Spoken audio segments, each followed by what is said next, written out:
Good morning, hello दोस्तों, जय पुष्कर राज की।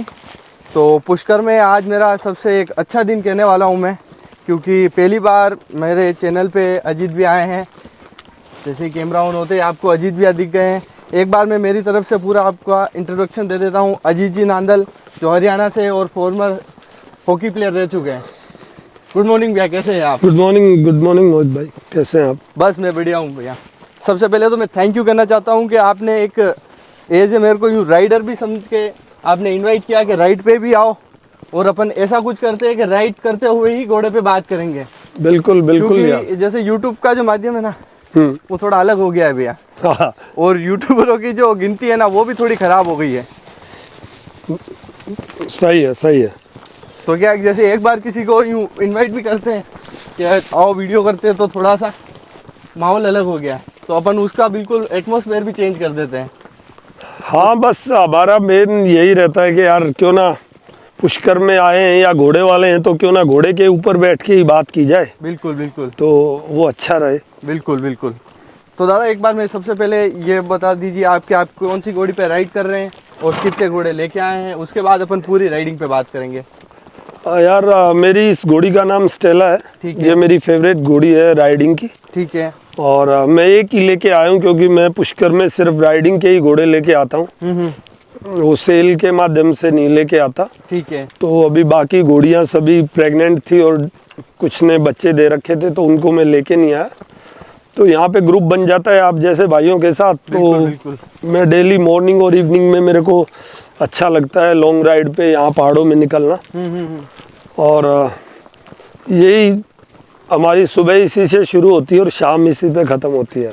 दादा, मेरा एक क्वेश्चन है कि जैसे बहुत से लोगों की यूँ मेरे हिसाब से ये भ्रम हो गया है। एज ए यंगस्टर भी आ रहे, तो उनका ये रहता है कि अगर घोड़ा खरीदना है तो इसको स्टेलियन बनाना है, और घोड़ी खरीदनी है तो उससे ब्रीडिंग करनी है। घोड़ों का इससे पर्पस ऊपर कुछ है क्या, मारवाड़ी का? देखो यार, ये सही है कि कोई भी आदमी जब कोई बच्चा खरीदता है, बच्ची खरीदता है, तो ये सोचता है कि मैं इसको स्टेलियन बनाऊं या अच्छी मेयर बनाऊं। ठीक है। लेकिन ये सोच नहीं रखनी कि मेरे पास बहुत अच्छा एनिमल है, वो राइडिंग का नहीं है। ये नेचर ने इसको राइडिंग का ही एनिमल बनाया है, भागने के लिए बनाया है। ठीक है। तो जो लोग अपने स्टेबल्स में इसको 24 घंटे बांध के या पैक करके रख रहे हैं ना, वो ये मैसेज उनको मैं दे रहा हूँ कि अच्छा और बुरा घोड़े में कोई अंतर नहीं है, सस्ते और महंगे घोड़े में। ठीक है। सीधी बात यह है कि वो ये एनिमल राइडिंग के लिए बना है। कितने भी टॉप, अगर हम ये सोचेंगे मैंने 10 लाख 20 लाख का घोड़ा खरीदा है और वो मैं राइडिंग नहीं कराऊंगा, खराब हो जाएगा, बिल्कुल। तो फिर वो जो दुनिया के जो कई करोड़ रुपए के घोड़े हैं, फिर वो तो बंदे ही मिलते हैं। बिल्कुल बिल्कुल। तो घोड़ा राइडिंग के लिए बना है, ना कि स्टेबल्स में बांधने के लिए बना है। बिल्कुल बिल्कुल। तो दादा, एक और जैसे अगर अपन समझे, जैसे आप आपकी मेयर्स को भी राइडिंग में यूज़ करते हैं और प्रॉपर समझे तो मारवाड़ी घोड़ों पे आप ज़्यादा राइड करते हैं। तो आप ये थोड़ा सा मेयर का ये भी कॉन्सेप्ट बता दीजिए कि कितने महीने की प्रेग्नेंट होने के बाद आप उसको राइडिंग में यूज़ मत करो, ताकि लोगों को ये अवेयरनेस रहे कि आप यूज़ कर सकते हो अपनी मेयर्स को। देखो यार, मैं मेरी मेयर्स को ना 8 महीने तक यूज़ करता हूँ। ठीक है। राइडिंग में। ठीक है। वो जब आप राइड करते हो तो आपको अंदाजा हो जाता है कि इस पे कितना मेरे को लोड देना है। ठीक है। और जो बिल्कुल अनफिट घोड़ी है, अगर मान लो आपने कभी राइडिंग करवाई नहीं घोड़ी को और वो प्रेग्नेंट है 6-7 महीने की, और फिर आपने उसको ज्यादा राइड कर दिया, तो वो सही नहीं है। ठीक है। अगर आप रेगुलरिटी में अगर आप उसको राइड दे रहे हैं तो कोई दिक्कत नहीं आती घोड़ी को, 8-9 महीने तक कोई दिक्कत नहीं है। इवन मैंने तो 10-10 महीने की भी घोड़ियां राइड की है। बस वो जो जितना प्रेशर वो झेल सकती है उतना दो, ऐसा नहीं कि आप उसको बिल्कुल तोड़ने की वो करो। और दूसरा यह है कि घोड़ा घोड़ी में राइडिंग में कोई फर्क नहीं पड़ता, कभी भी दो, किसी भी टाइम। आपको बस एक ही चीज का फोकस करना है कि उसकी जो कंटिन्यूटी है ना, जो एक खिलाड़ी की होती है, वो ये नहीं होती कि टूर्नामेंट आया तो आप 1 महीना वर्कआउट करो और टूर्नामेंट खेल लो। ऐसा दुनिया में कोई प्लेयर नहीं है। ठीक है, सही है। वो चेस का प्लेयर भी नहीं है जो जिसमें पावर नहीं लगती। तो सेम घोड़े का है। बिल्कुल बिल्कुल बिल्कुल। अगर आपका कोई फेयर आया है कुछ भी, तो आपको रेगुलरिटी उसको फिटनेस पे रखना ही पड़ेगा। हाँ जी। तो अजीत भैया, जैसे मेरा एक और क्वेश्चन है आपसे कि जब पहले जैसे हम देखते थे, जब आई थिंक मैं यूट्यूब भी नहीं चलाता था, तब आप जैसे रिंग में शिवराज को लेके आते थे और घोड़ों को रिंग में लेके आते थे, और उस फेज से एकदम आप बिल्कुल राइडिंग में आए, ये कैसे बदलाव हुआ और क्या कारण रहे, थोड़ा सा उसके बारे में बताओ दादा। नहीं यार, ऐसा नहीं है, मैं पहले भी ऐसे ही राइड करता था। हाँ भाई हमें बचपन से ही शौक है। ठीक है। और यहाँ से वापस टर्न करते हैं, आगे वो बंद हो जाता है। ठीक है।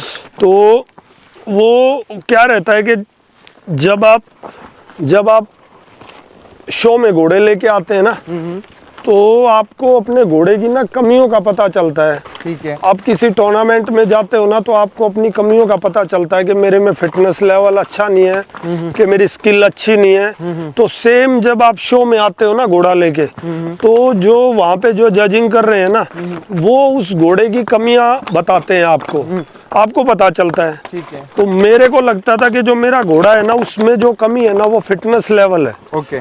तो फिर मैंने उस पे काम किया, उस घोड़े पे। ओके। और मैं सभी घोड़ियों पे और घोड़ों पे उसी चीज पे काम करता हूँ, और सबको करना चाहिए वो काम। बिल्कुल राइट। तो रास्ता इधर से यहाँ से आ जाओ, इजी इजी। अब ये देखो, ये हमारी घोड़ियां चल रही हैं, कितने बड़े बड़े पत्थर हैं। बिल्कुल बिल्कुल। ये यूज टू हो रखी हैं। अगर कोई और घोड़ा होगा तो जो वर्कआउट में नहीं है, वो तेजाई में चोट खा जाएगा यहाँ पे, या आएगा ही नहीं यहाँ से। बिल्कुल बिल्कुल। अब ये घोड़े बड़े इजी यहाँ से निकल रहे हैं, यूज टू हो गए हैं ना। वो डेली अगर आप, ये डिसिप्लिन है, ये डेली अगर आप करेंगे तो वो होगा। तो दादा, अगर समझे, राजस्थान में आपको सबसे ज़्यादा कौन से फेयर अच्छे लगते हैं कि उसमें आप राइडिंग भी करते हैं और आपको यूँ लगता है कि यार ये फेयर तो मतलब एकदम गोल्डन अपॉर्चुनिटी है सभी राइडर के लिए? देखो यार, वैसे तो मैं आपसे एक बात बताऊं, मेरे को राजस्थान इतना अच्छा लगता है कि मेरे को ये लगता है मैं यहाँ जन्म होता ना तो और मजा आता। ओके। लेकिन चलो, अब हरियाणा भी दूर नहीं है। मैं महीने में 10 से 15 दिन यहीं रहता हूँ। बिल्कुल। लेकिन हाँ, ये है कि तिलवाड़ा फेयर का अलग फीलिंग है। ऐसे लगता है जैसे आप 1950 में आ गए, आप जब तिलवाड़ा में होते हो। ओके। पुष्कर का ये है कि यहाँ पे ये वेदर बहुत बहुत अच्छा होता है, तो इसलिए पुष्कर का मजा अलग है। ठीक है। लेकिन मेरा क्राइटेरिया मजे का सिर्फ एक ही है कि आप राइड को कितना एंजॉय कर पाते हो उस फेयर में। तो मैं राइडिंग पे ज़्यादा फोकस करता हूँ। मेरा बेटा, सब लोग हम आए हुए हैं, हम डेली राइडिंग करके जो ये फीलिंग है ना, ये मेरे को पसंद आती है, रोमांचित करती है मुझे ये जगह, बस। Right right. तो दादा, जैसे आपने एक स्टेलियन वायुदूत खरीदा था, अब सभी का क्राइटेरिया वायु, मतलब अगर कोई स्टेलियन खरीदते हैं तो उसका एक ही पर्पस रहता है, ब्रीडिंग। और आपने सबसे हट के उसको पोलो में तैयार किया और राइडिंग में भी परफेक्ट रेडी किया। अब ये आपने मतलब क्या मोटिव रख के काम किया था कि भाई यार मैं एक स्टेलियन ला के उसको एक पोलो भी खिलाऊंगा और उसको घोड़ियों पे भी छोड़ूंगा? वैसे वो स्टेलियन नहीं लिया था मैंने, बच्चा लिया था मेरे दोस्त से। और उसके बाद मैंने उसको तैयार किया। और ये कोई बड़ी बात नहीं है, घोड़े को ब्रेक इन जब आप करते हो किसी भी फील्ड के लिए, और मारवाड़ी बहुत समझदार घोड़ा है, आप इसको कैसे भी यूज कर सकते हो। तो वो अरीना पोलो के लिए, मेरी ये सब घोड़ियां अरीना पोलो खेलती है। तो ये कोई बड़ी बात नहीं है। ठीक है। लोकू बना जो है लीजेंड है हमारे घोड़ों के, उन्होंने बहुत पहले मारवाड़ी को और इंडियन थॉरोब्रीड को मिक्स करके ना पोलो चक्कर खेले हुए हैं बड़े, पोलो पोनीज के लिए ready. Yes.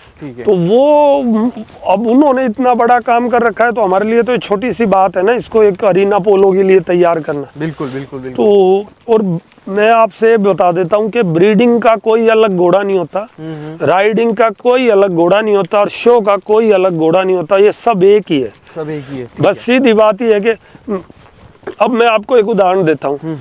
Shubham Gill smart छोरा है, बिल्कुल सुथरा छोरा है, बिल्कुल है, 6 फीट हाइट है, क्रिकेटर बहुत तगड़ा है, बहुत अच्छा है, अच्छा घर गृहस्थी बसाएगा आगे आने वाले टाइम में। बिल्कुल। अब उसका पिताजी बोल देना जी हमारा छोरा तो बहुत सुथरा है, हम नहीं इसको खिलाएंगे ग्राउंड में, अब ये थोड़ी होता है। अगर आपका घोड़ा सुंदर है, अच्छा है, तो क्या ये शो के लिए ही बनाया क्या? वाह जी वाह। अब इंडिया में आज तक का सबसे फेमस जो घोड़ा है ना, मेरे हिसाब से उसका जवाब ही नहीं है, वो घोड़ा था आलीशान। अब उसको हमने सारी उम्र उसको सीट पे ही देखा है, सिद्धार्थ बना को उनकी उस घोड़े के ऊपर। बिल्कुल।